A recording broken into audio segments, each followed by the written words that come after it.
Hola, ¿qué tal? Muy buenas noches. Bienvenidos a esta charla en la que hablaremos sobre recomendaciones legales para que las inteligencias artificiales no te reemplacen. Yo soy María Fernanda Mendoza, soy profesora en la maestría en Comunicación Periodística y sus nuevas tecnologías de la Universidad de la Comunicación. Y bueno, antes de empezar con esta charla, déjenme hacer este anuncio. Estamos estrenando plan de estudios en la maestría y queremos invitarlos. Hay nuevas materias como periodismo móvil, periodismo de investigación, redes sociales en el periodismo, periodismo de datos y narrativa transmedia. Y por supuesto, pues aspectos legales, que es una de las materias que yo doy dentro de la maestría. Y por eso esta charla, para invitarlos a conocer un poco más sobre el tema de los derechos de autor y, bueno, ya en este camino, hablar sobre algo que está muy de moda, las inteligencias artificiales. Bueno, pues empecemos con esta charla. Eh, Perdón, que no se ve.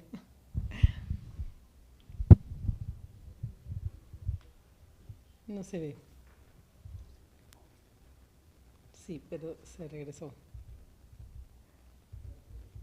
Ok, bueno, pues entonces empecemos con la charla.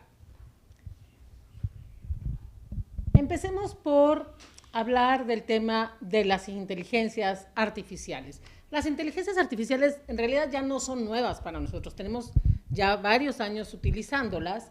¿Y para qué las usamos? A ver, las usamos, por ejemplo, para automatizar actividades que son repetitivas. Las utilizamos también, por ejemplo, como los motores de búsqueda cuando hacemos búsquedas en Google o cuando queremos buscar cierta información, pues eso también es a través de la inteligencia artificial.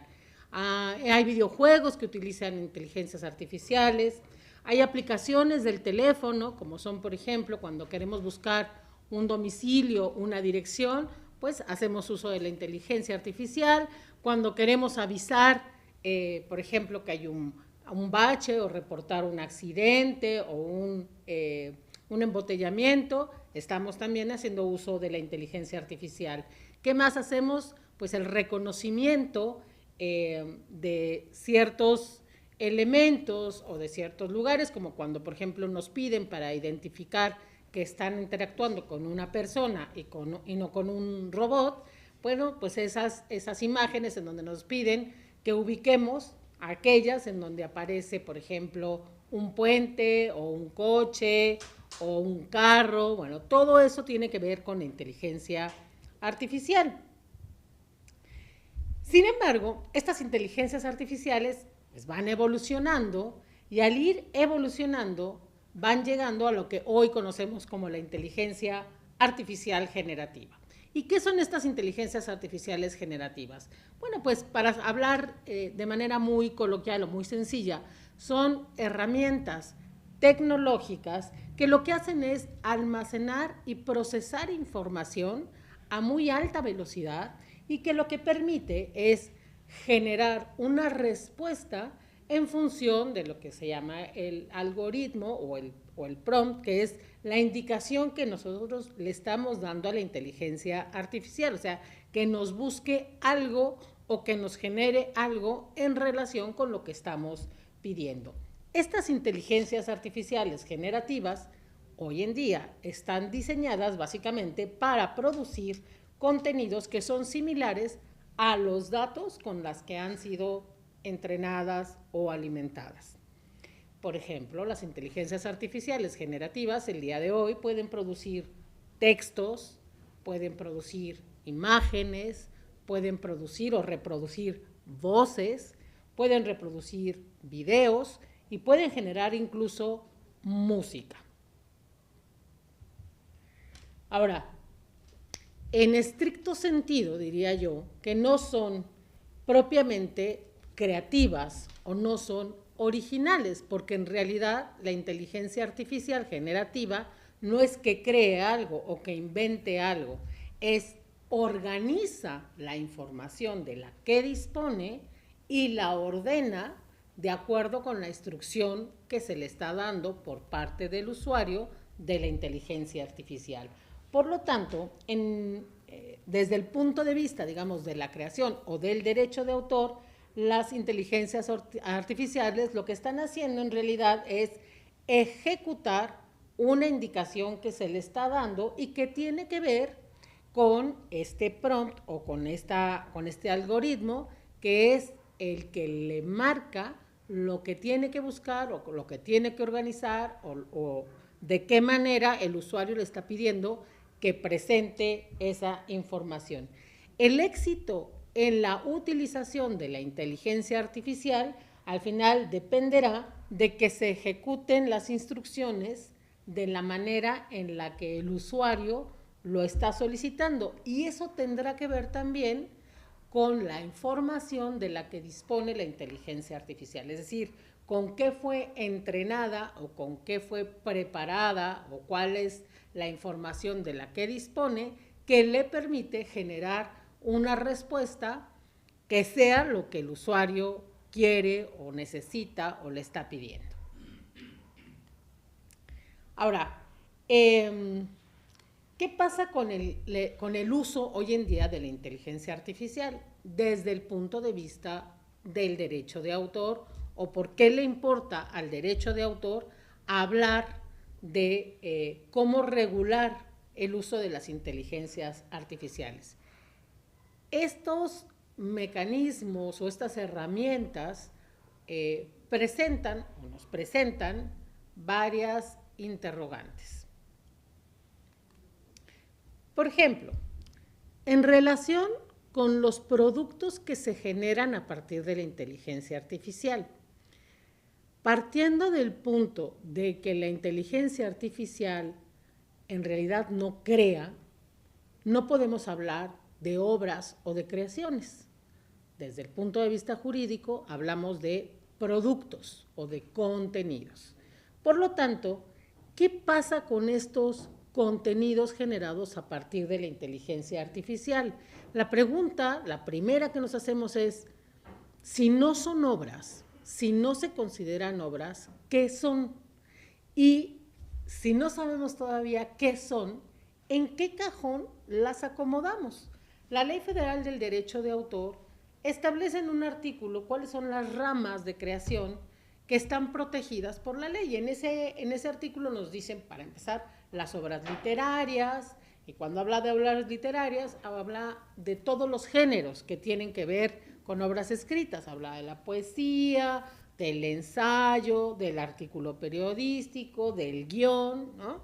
Y junto a esos tenemos la obra musical, tenemos la obra cinematográfica, tenemos la obra fotográfica, la obra pictórica, la obra de dibujo. Entonces, en el momento en el que surgen estos nuevos productos generados con inteligencia artificial, ¿en dónde los ubicamos? Si se parece a un video, lo vamos a acomodar en el cajón de las obras audiovisuales, o si se parece a la música, lo vamos a acomodar en las obras musicales. ¿En dónde tendrían que ir estos productos generados con inteligencia artificial? Esa es una pregunta. La segunda, bueno, ya sabemos que hoy por hoy no son considerados obras. Entonces, ¿tienen o no tienen protección?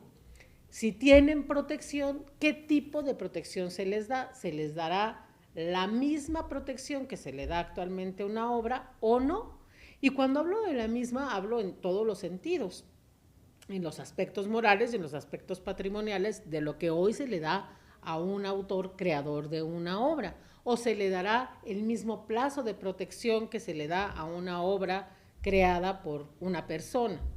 La otra cosa que tenemos que preguntarnos es si han sido de alguna manera intervenidas por la mano humana. Si la creación fue pura y duramente creada por la inteligencia artificial y esa es la que se presenta, se exhibe, se registra, se muestra, bueno, pues a lo mejor esa como tal no tiene ningún tipo de protección porque no hay intervención precisamente del ser humano. Pero si llegara a haber algún tipo de intervención a partir de la generación de un producto generado con inteligencia artificial y el hombre le mete mano, la acomoda, la modifica, la genera una versión, eso podría darse como una obra derivada, por ejemplo, como son actualmente las traducciones. Una traducción es una obra derivada. ¿Se podría considerar del mismo nivel o no?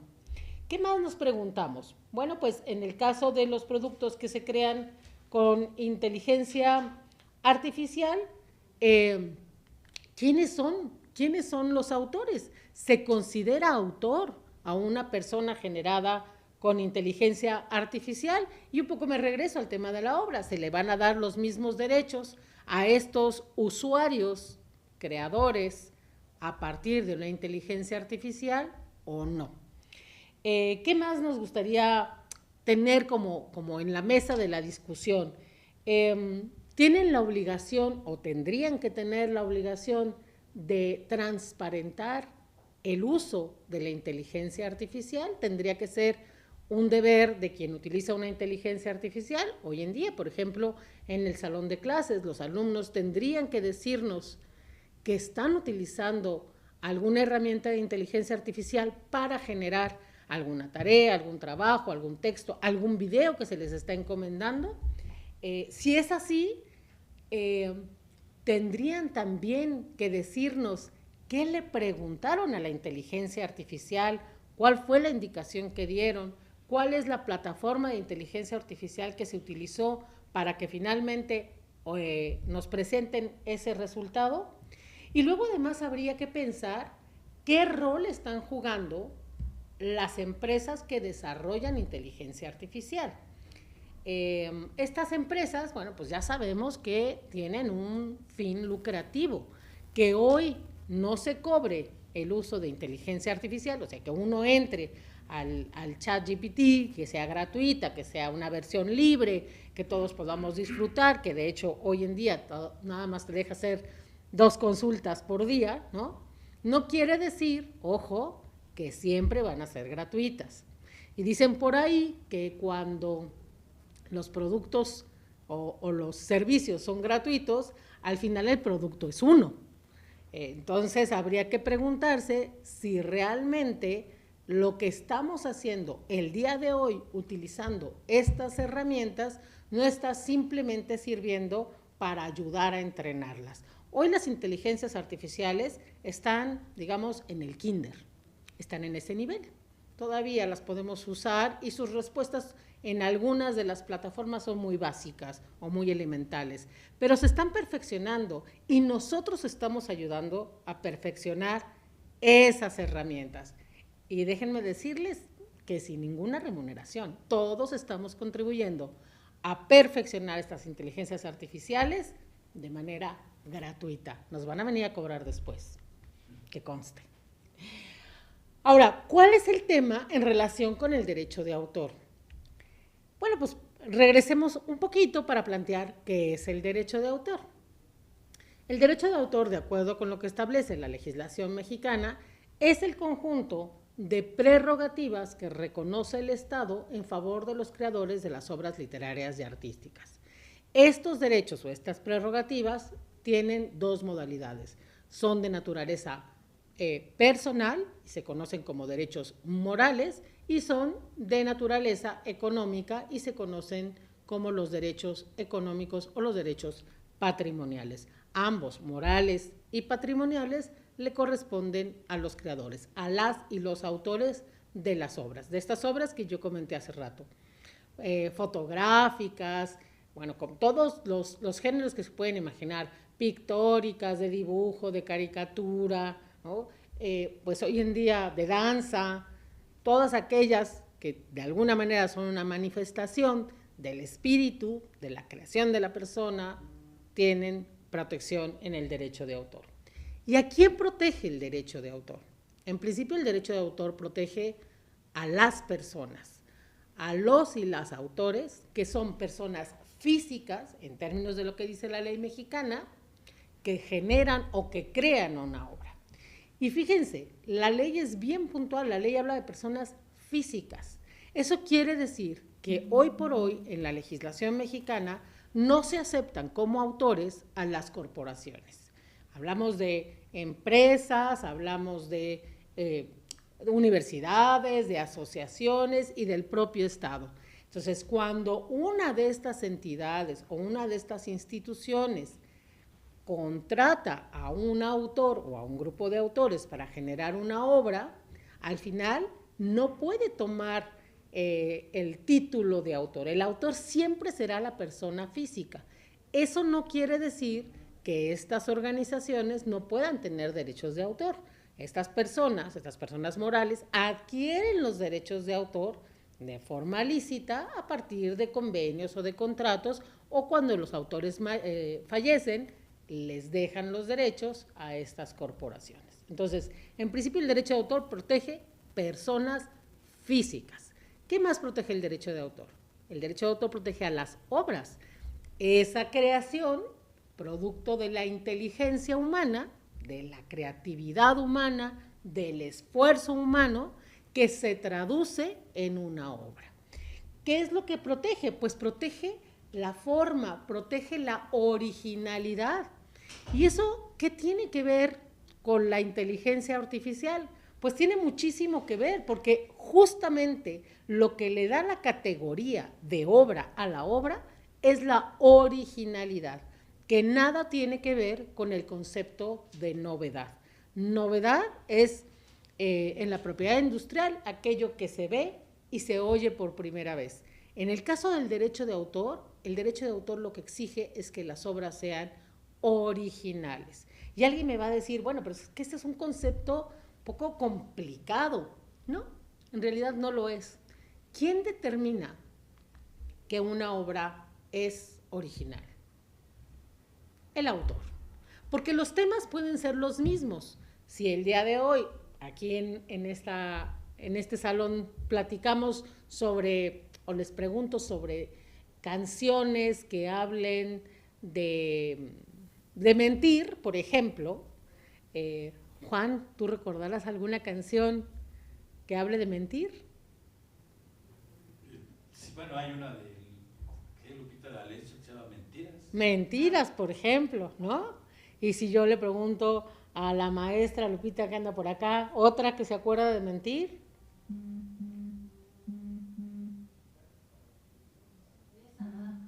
Pues hay varias, hay una que se llama Mentirosa, ¿no? O Miénteme, ¿no? Hay varias canciones. Entonces, fíjense, el concepto es el mismo, es mentir, ¿no? Es decir mentiras o es engañar a otra persona. El concepto no es novedoso, pero la manera en la que cada autor compone su historia sí lo es, porque tiene que ver con lo que cada quien quiere expresar. El ser humano siempre tiene algo que decir. A lo mejor hoy no es el momento de decirlo. A lo mejor yo tengo que perfeccionar mi idea para después traducirla en una obra. Pero siempre hay algo que decir. Y ese algo que tenemos que decir, que tenemos que expresar, tiene que ver con lo vivido.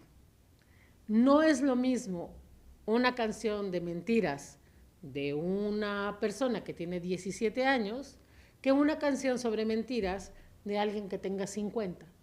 Porque el camino recorrido por una persona de 50 a lo mejor lo pone en otras circunstancias que alguien que ha recibido su primer desengaño amoroso en la vida. Entonces, eso no lo puede hacer la inteligencia artificial. La inteligencia artificial lo que hace es tomar justamente la experiencia de la compositora de los 17 años y la experiencia del compositor de los 50, y entonces a partir de ahí, tomando esos dos elementos y muchos más, generará uno nuevo. Si alguien le dice, cuéntame una historia sobre, o prepárame, o hazme una canción, una letra de una canción, sobre alguien que le mintió a otra persona y que lo dejó esperando en el andén de un tren, Penélope. Por lo tanto, el derecho de autor no protege las ideas. Lo que protege es la manera en la que las ideas se expresan por los autores. Ahora bien, en el caso de los autores, lo que el derecho de autor protege en la fase moral, estos derechos que yo les comentaba, tiene que ver con la personalidad del autor. Evidentemente a los autores les importa que las obras que ellos crean, y cuando hablo de autores, hablo de ustedes periodistas, lo que ustedes generan son obras, esos artículos son obras, esas fotografías son obras, esos documentales son obras. Entonces, cuando ustedes generan esos materiales, esos contenidos, esas obras, esperan ser remunerados, ser retribuidos por ese trabajo. Esa es la parte económica, la parte pecuniaria, que es muy justa y es muy legítima. Sin embargo, junto a esa parte, o junto a ese interés, también tiene que ver el reconocimiento de su calidad de autores. Y por lo tanto, es importante que se les dé el crédito. ¿Qué es lo que hace el derecho de autor? Señalar que cualquiera que utilice una obra de un tercero está obligado a reconocerlo, a darle el crédito, porque efectivamente, aunque dicen por ahí que no, los autores también viven del aplauso, porque el aplauso al final les genera mayores posibilidades de trabajo o de espacios, en el caso de la investigación, tal vez generar la posibilidad de obtener alguna beca, ¿no? Algún estímulo. Entonces, sí es importante, por un lado, cuidar los derechos morales y por el otro, cumplir con los derechos económicos. Y en el caso de las obras, ¿qué es lo que protege el derecho de autor? Bueno, pues al derecho de autor lo que le importa es cuidar a la obra en su integridad. Es decir, que nadie altere esa obra, la mutile, la deforme, la corte, la afecte, si no tiene la autorización de ese titular, que puede ser en principio el autor o bien quien ya adquirió los derechos de autor porque los adquirió, se los compró o se los cedió de manera remunerada el autor. Piensen, por ejemplo, un artículo periodístico en donde ustedes lo tratan de una manera, le dan un sentido, y cuando pasa a una revisión o una corrección, le cortan una parte y lo que le cortan o lo que le cambian hace que no se entienda la idea o que se descontextualice. Bueno, eso no puede suceder si no tienen la autorización del autor. Y eso es lo que tiene que ver con el respeto a la integridad de la obra. Que sea el autor el que tiene la última palabra sobre cómo se presenta esa obra. Y en el caso del uso de las obras en su fase patrimonial, ¿qué es lo que le importa al derecho de autor? Bueno, pues que la obra se utilice de la manera en la que el autor lo permitió, lo autorizó, lo concedió. Entonces, si estamos dejando que, por ejemplo, una fotografía se utilice para una versión o una edición impresa de un periódico, pues es para una edición impresa. Si posteriormente hay la posibilidad de que se vaya al periódico digital o al periódico en línea, o que a su vez esa fotografía, el propio periódico, se la transmita a sus filiales, bueno, el autor tendría que ser beneficiado de la misma manera o tener el mismo alcance que tiene su fotografía. Entonces, ¿cuál es el problema? Regresando al tema de las inteligencias artificiales. Pues el gran problema es que el entrenamiento que se ha hecho de las inteligencias artificiales ha sido a partir de la utilización sin permiso y sin remuneración de millones de obras protegidas por el derecho de autor. Algunas de ellas ya están en el dominio público. Eso querría decir, en principio, que se podrían utilizar sin tener que pedir permiso o sin tener que remunerar.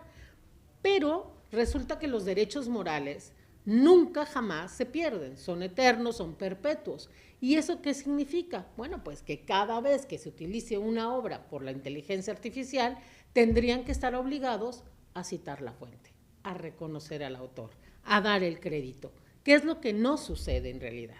Entonces, por un lado, la inteligencia artificial está utilizando toda esta información, y cuando hablo de la inteligencia artificial no estoy hablando de un ente ahí, ¿no?, inerte, estoy hablando de las empresas que desarrollan inteligencia artificial. Porque si no, ¿por qué creen que ha habido tantas demandas en contra de los desarrolladores o en contra de las aplicaciones o de las plataformas de inteligencia artificial.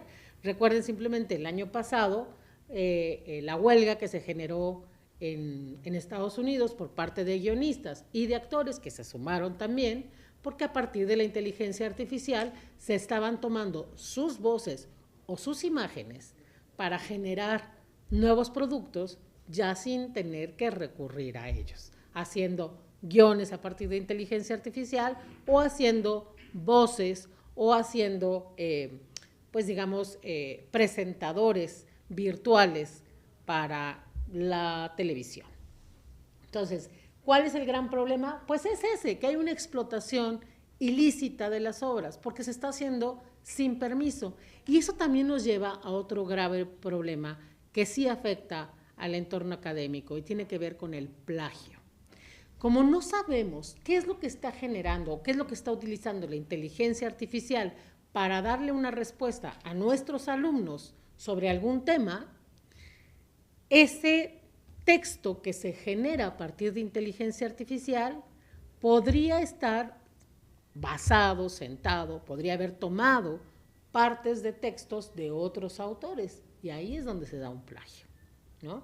Bueno, pues aquí les traigo algunos ejemplos. Por ejemplo, este se llama 500 conejos y es una página, es una plataforma de inteligencia artificial que lo que te da es la posibilidad de aprovechar o utilizar el estilo con el que dibujan pues ilustradores importantes. En este caso, bueno, es un ejercicio que hicimos con Alan Lee. Alan Lee es el ilustrador de las portadas de los libros del Hobbit. Entonces, si se fijan por ahí en 1, 2, 3, la tercera, en la parte de arriba, es una ilustración basada en el estilo de Alan Lee. Quiere decir que para que esa inteligencia artificial pueda duplicar el estilo, tuvo que haber sido entrenada con varios de los materiales de Alan Lee. Otro ejemplo, para que no me digan que no hay contenidos protegidos por el derecho de autor. Yo aquí les cuento qué fue lo que le pedí a esta inteligencia artificial. Lo que le pedí era una imagen de un hombre súper fuerte que puede volar y que utiliza una capa. ¿Y qué fue lo que me regaló la inteligencia artificial? Pues me regaló Superman, ¿no? Ese Superman tiene derechos protegidos. Es una imagen que le pertenece a alguien que elaboró a algún diseñador. Entonces, por supuesto que hay un aprovechamiento indebido de parte de la inteligencia artificial. Y bueno, también un tema preocupante es el sesgo, porque acuérdense que la inteligencia artificial lo que hace es organizar información. Y esa información la cargó a alguien, la validó a alguien. Por lo tanto, ese alguien tiene un criterio de selección de la información. Y aquí les cuento un ejercicio que hice. Aquí le pedí a la inteligencia artificial que me diera imágenes de una mujer hermosa, con piel sana, con cabello largo, con ojos grandes, brillantes y que ella estuviera sonriendo. Yo espero que se alcance a ver la imagen. Todas las imágenes, las 4, son mujeres blancas, son mujeres rubias. Yo nunca dije que fuera piel blanca, yo dije que fuera piel sana, ¿no? Y que ellas fueran hermosas y sonriendo. Bueno, eso fue lo que me dio la inteligencia artificial. Uno más. Yo le pedí un hombre de la India comiendo en la calle. Y bueno, pues es la imagen de la izquierda. La persona está sentada en el piso, en la calle. Lo que te da la idea de que puede ser un indigente, ¿no? Y luego le pedí lo mismo, un hombre de Francia comiendo en la calle. El señor de la derecha está sentado en una mesa, en un restaurante probablemente, está trajeado, por lo tanto, hay una distinción entre lo que la inteligencia artificial considera que debe de ser un hombre de la India frente a lo que puede ser un europeo, un estereotipo. Y bueno, pues ya estando aquí en el trabajo profesional, tenemos que también saber qué hacemos para poder identificar ese uso. Como no hay una ley al día de hoy que nos diga cómo utilizar la inteligencia artificial, lo que necesitamos establecer son reglas para un uso ético, para un uso correcto, para un uso debido, transparente. Entonces es una especie de autorregulación. Y en el caso de las instituciones, las universidades o las empresas, pues también tendrán que establecer sus políticas con respecto a la utilización de la inteligencia artificial. Aquí hay algunos softwares que normalmente se utilizan en la academia para identificar cuando hay textos con posibles plagios, o sea que se identifican algunos fragmentos que tienen alguna referencia y que no han sido referenciados o citados. Y también hay plataformas que nos detectan supuestamente cuando alguna obra o algún texto ha sido creado con inteligencia artificial. ¿Pero qué creen? Pues que no son infalibles. Y yo les hago un pequeño ejercicio que también tomé por aquí. No sé si se alcanza a ver en pantalla, pero bueno, el texto de arriba es un texto que yo hice a partir de utilizar las letras de canciones de Armando Manzanero. Entonces, si me permiten, dice: adoro la calle que nos vimos, la noche en la que nos conocimos, porque desde ese momento esa calle se volvió nuestra ruta favorita para llegar hasta mi casa, en que, ¿qué dice? Tengo un patio particular que se riega y se moja como los demás. Cómo extraño caminar, en fin, ahí voy poniendo textos que tienen que ver con canciones de Armando Manzanero. Ahora, si ustedes se fijan, donde marca la flecha, lo que me dice ahí es resultado de textos coincidentes, 0. Quiere decir que la inteligencia artificial no detectó que yo generé textos a partir del uso de obras de Manzanero. Sin embargo, en la parte de abajo hice lo mismo con textos de Rubén Darío. Y ahí sí, de inmediato me generó 2 coincidencias. Esto lo único que me indica es que quien entrenó la inteligencia artificial, pues no conoce al maestro Armando Manzanero o no le gusta. Este también. Bueno, en este caso, este texto fue creado por el ChatGPT y es un texto que que le pedí que hiciera sobre el uso de la inteligencia artificial que puede violar derechos de propiedad intelectual de las obras con las que se entrenaron y que puede constituir un plagio. Entonces, me genera todo un texto poco primario porque dice hay que tener cuidado con el uso de la inteligencia artificial, y en realidad a la hora que yo paso ese mismo texto por GPT-0, que es otra plataforma, si se fijan, no detecta que fue creada con inteligencia artificial, ¿no? Entonces, bueno, pues para poder perfeccionar poco a poco, lo que van haciendo es van introduciendo información o imágenes. Cuando uno le pide un perro es porque la inteligencia artificial ya ha repasado varias imágenes de perros y por lo tanto pues ya sabe lo que es un perro, ¿no? Si yo le pido pues a lo mejor no sé, un texto de Manzanero, pues a lo mejor no lo tiene tan digerido, por eso no me lo aporta, no me lo da. Y todavía si se fijan en estas imágenes, pues hay bastantes errores, por ejemplo el tema de las manos, de los dedos, fíjense las fotografías, el tema de los dientes, ¿no? Todavía no logra, esas son como sonrisas diabólicas, ¿no? En donde todavía no logra hacerlas más bonitas, más perfectas. Bueno, recomendaciones, pues estamos hablando de cómo hacemos nosotros en lo personal, o bien si somos académicos, si somos docentes, cómo hacemos para que estos usos de estas herramientas que ya llegaron y que no podemos a lo mejor prohibir o evitar, ¿Cómo le hacemos para que sea de la mejor manera posible?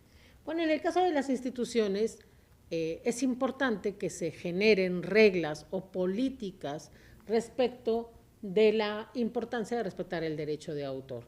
Importante dar el reconocimiento a los creadores de las obras, sobre todo el tema de la cita, ¿no? Porque todos recurrimos a ella, todos de alguna manera hacemos uso de textos o de imágenes o de contenidos que en algún momento fueron creados por alguien más. Entonces, es importante saber cómo se debe de citar, cuál es el protocolo, el archivo, el método que se va a utilizar para citar. Y en el caso de las inteligencias artificiales, déjenme dejarles unas pequeñas recomendaciones.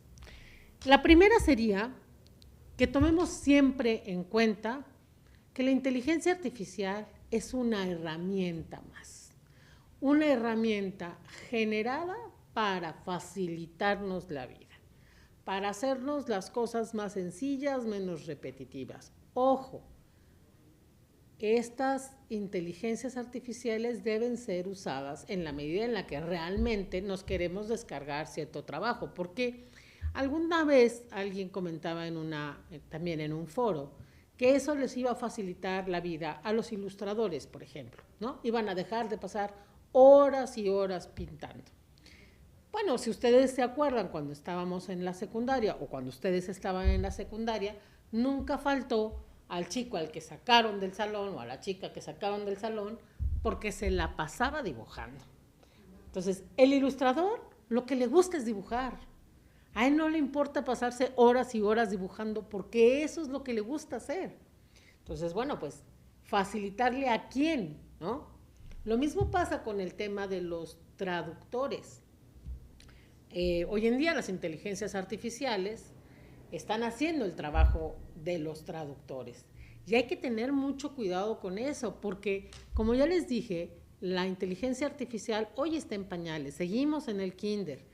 Las traducciones son muy elementales o muy básicas. De repente hay que tomar en cuenta, sobre todo cuando hablamos de literatura, cuando hablamos de poesía, que quien traduce tiene que conocer el otro idioma y tiene que conocer la idiosincrasia, ¿no? Para poder establecer cuál es la mejor palabra que le va al texto.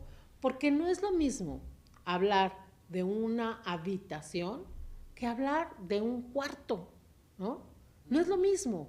Sabemos que desde el punto de vista de la literatura y de la poesía no estamos hablando de lo mismo. Hace poco me tocó ver en una carta de un restaurante, la parte que estaba traducida al inglés y decía Golden Tacos. Y todos sabemos que eso no existe. Luego entonces, es muy importante recordar que la inteligencia artificial es una herramienta que no puede, que no debe de sustituir el esfuerzo intelectual humano. Que a partir de ahí, a lo mejor podría ser una especie de lluvia de ideas que me provee la inteligencia artificial y que me permite, entonces sí, empezar a desarrollar yo mi texto, yo mi obra, pero sabiendo lo que estoy escribiendo, porque es algo que yo quiero decir, que yo quiero comunicar. Segundo, la originalidad, elemento fundamental para que ese contenido, ese texto se considere, esa imagen, esa música, se considere una obra. Acuérdense, hoy por hoy, toda obra tiene que tener la mano, la intervención del ser humano para que pueda ser susceptible de protección. Entonces, el elemento originalidad, que ya dijimos, tiene que ver con lo que uno trae, con la esencia de la persona. Tercero, transparencia. Si alguien va a utilizar inteligencia artificial, tiene que declararlo. Las personas tenemos el derecho de saber que ese libro, que ese texto, que esa imagen fue generada con inteligencia artificial. Y también cuando estamos interactuando con una inteligencia artificial, tenemos el derecho de saberlo. Cuando de repente hacemos una llamada y nos ponen con una de estas contestadoras, pues nos tienen que advertir que estamos frente a una o que estamos interactuando con una inteligencia artificial. ¿Y qué tanto de lo que se está presentando es inteligencia artificial o si ya en alguna parte del proceso tiene la intervención humana. Cuarta, respeto a los derechos morales de los autores. Está muy bien si alguien permite que en su salón de clases se utilice la inteligencia artificial, pero a mí me gustaría, para cerciorarme de que mis alumnos, mis alumnas, se enteraron de lo que tenían que hacer, lo comprendieron, lo analizaron, lo discutieron. Me gustaría saber qué fue lo que le preguntaron a la inteligencia artificial, cómo fue la instrucción que le dieron para que al final tengamos ese resultado.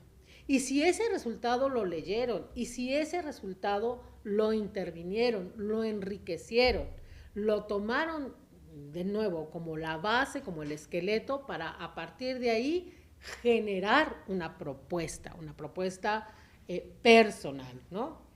Y por último, recordar siempre que en este momento las inteligencias artificiales pues son gratuitas, pero que no siempre van a ser así porque finalmente atienden a intereses económicos. A alguien se va a beneficiar porque todos nosotros les estemos haciendo la tarea. Yo no digo que no se usen, yo digo que se usen de manera responsable, de manera consciente y que sobre todo le enseñemos a los demás que hay un derecho creado por las personas que nos están aportando pues textos, imágenes, música para enriquecer nuestra vida cultural o para entretenernos o para formarnos, como es el caso de los materiales que se utilizan en la docencia. Pero todas esas personas tienen el derecho a ser reconocidos. Y eso es uno de los temas que abordaremos también en nuestra maestría.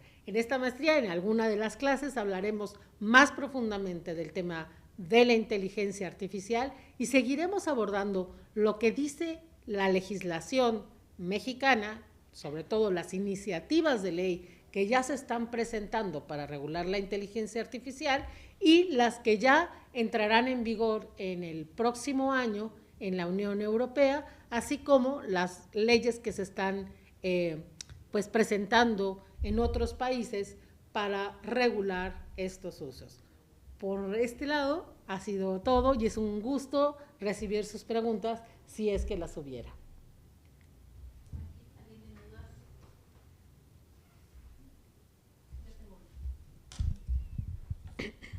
Hola, ¿se oye? Sí. Muchas gracias por la plática, muy interesante y actual. Yo me quedo con la parte última de las recomendaciones, ¿no? Y comentas que pues hay que ser transparente con el uso, etcétera, etcétera, y que durante la plática las instituciones, las empresas deberían hacer algún documento, entiendo yo, al respecto. Pero si ahorita no tenemos como regulación actual en México respecto a las IAs, bastaría con que la universidad, en este caso la Universidad de la Comunicación o mi empresa tal, haga el documento, o cómo es esto, o sea, ¿cuál sería como lo básico para tener eso que tú nos estás pidiendo, declarar y establecer las reglas, etcétera, etcétera? ¿Cuál sería como la recomendación básica, ya que estamos pues en pañales en esto de la regulación? Sí, yo creo que básicamente sería eso, tener un documento de política interna, de guía interna, de cómo tenemos que utilizar estas plataformas de inteligencia artificial. Y yo creo que desde una institución que está comprometida con el respeto de la ley o con la legalidad, lo que tendrían que pedirle a los alumnos es, 1, transparencia. ¿Usaste inteligencia artificial? Sí, ok, decláralo. 3, pide a la inteligencia artificial que te dé las referencias o las citas de donde tomó esa información, porque de esa manera estaremos reconociendo los derechos morales de las personas que indebidamente fueron subidas a la inteligencia artificial. Ellos no pidieron, no dieron permiso, ¿no? Pero bueno, están dentro ya del, digamos, del almacén de contenido que tiene ChatGPT o cualquiera de estas inteligencias artificiales. A nosotros como institución, ¿qué nos queda? Bueno, pues decirles a nuestros alumnos que lo utilicen de manera responsable, ¿no? Muy bien, gracias. ¿Alguna pregunta más en el chat? A ver, Gracias, buenas noches. Oye, nada más yo quisiera preguntarte sobre el uso que se le hacen de las fotografías que luego se bajan por internet. Digo, son fotografías que son retomadas de periódicos, pero no dicen luego las fuentes. Al practicarles inteligencia artificial, hay algunas que ya le dan movimiento incluso y demás, ya pierde, digamos, la originalidad, pues, esta fotografía, y la persona que tomó la fotografía o el medio ya no tiene, digamos, esa capacidad de reclamar, porque el uso de esa imagen ya no es la que propusieron, sino ya hubo modificación.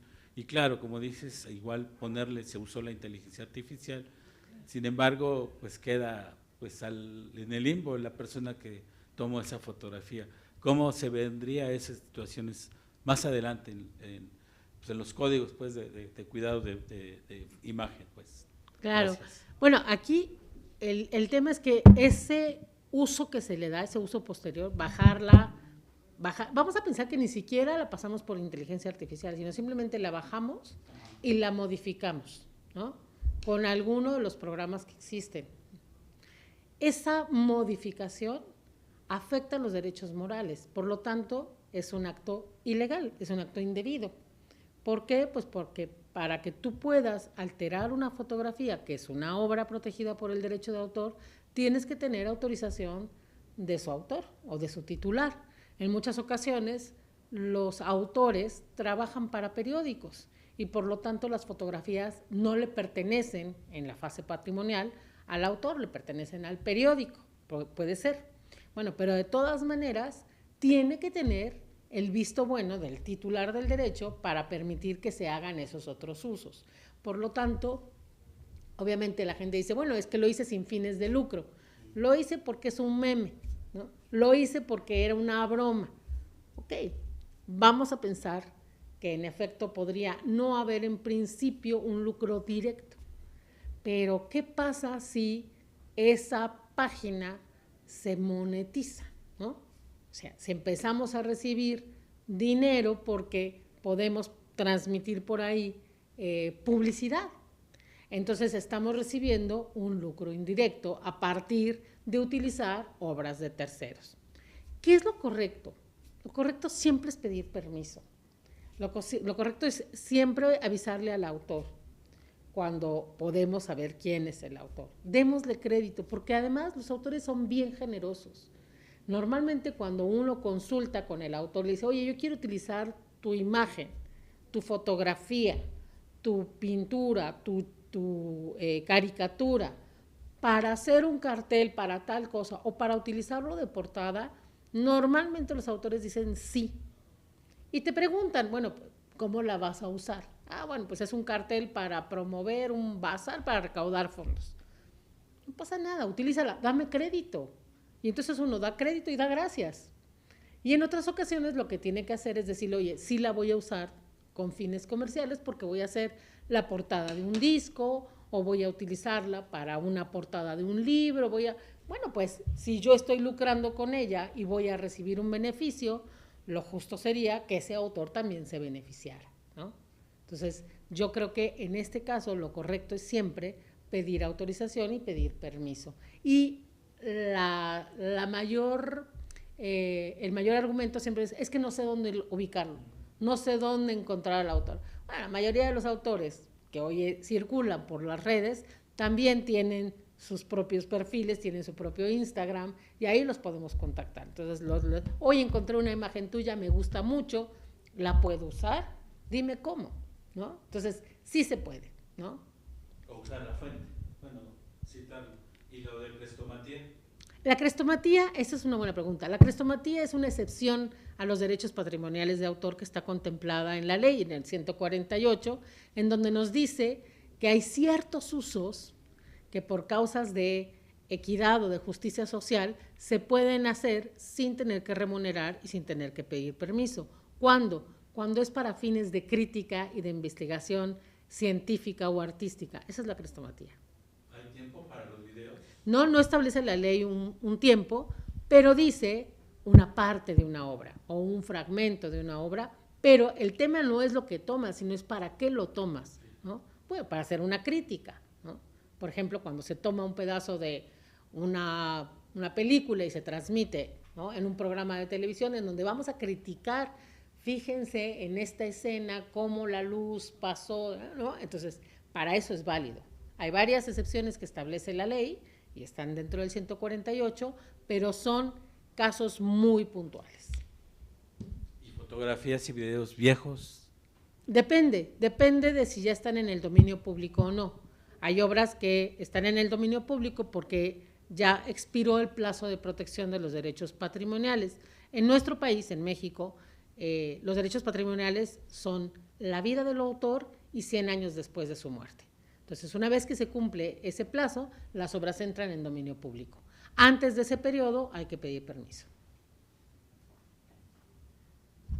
Muy bien, pues desde acá de la Casa UC queremos preguntar si en el Zoom hay alguna pregunta, comentario, sino para cerrar nuestra sesión con la maestra Fernanda, una gran experta en derecho de autor y sobre todo relacionado con estas nuevas tecnologías y profesora de la maestría en comunicación periodística y sus nuevas tecnologías. Si no hay más que decir, pues yo nada más quiero pues recordarles que nos sigan en Instagram como Tecnoperiodismo UC para que se enteren antes que nadie de las pláticas que tenemos de acceso libre, ya sea por Zoom presenciales, y también pues que se den una vuelta por ahí por la Universidad de la Comunicación un sábado para que nos visiten, tomen una clase muestra de esta maestría en comunicación periodística y sus nuevas tecnologías, que como dijo la maestra Fernanda, estamos estrenando plan de estudios con materias muy innovadoras como periodismo de datos, periodismo móvil, periodismo transmedia, periodismo de investigación. Maestra, no sé si quieras cerrar con algún mensaje para los periodistas comunicólogos que nos están viendo sobre estos temas que a todos nos interesan, ¿no? Pues básicamente agradecer este espacio e invitarlas de nuevo porque es una maestría muy dinámica. Los profesores, todos, profesores y profesoras, estamos trabajando día a día estos temas, entonces en realidad hay mucha práctica en lo que hacemos en el salón de clases y yo creo que eso beneficia a todo. Nos enriquece también a los profesores, no crean, porque ustedes también tienen mucho que aportar a esta maestría y eso la enriquece. Entonces, yo sí quisiera invitarlos a que se inscriban, vale la pena, es una gran maestría y además esta es una universidad realmente hermosa. Vengan a disfrutarlo un sábado.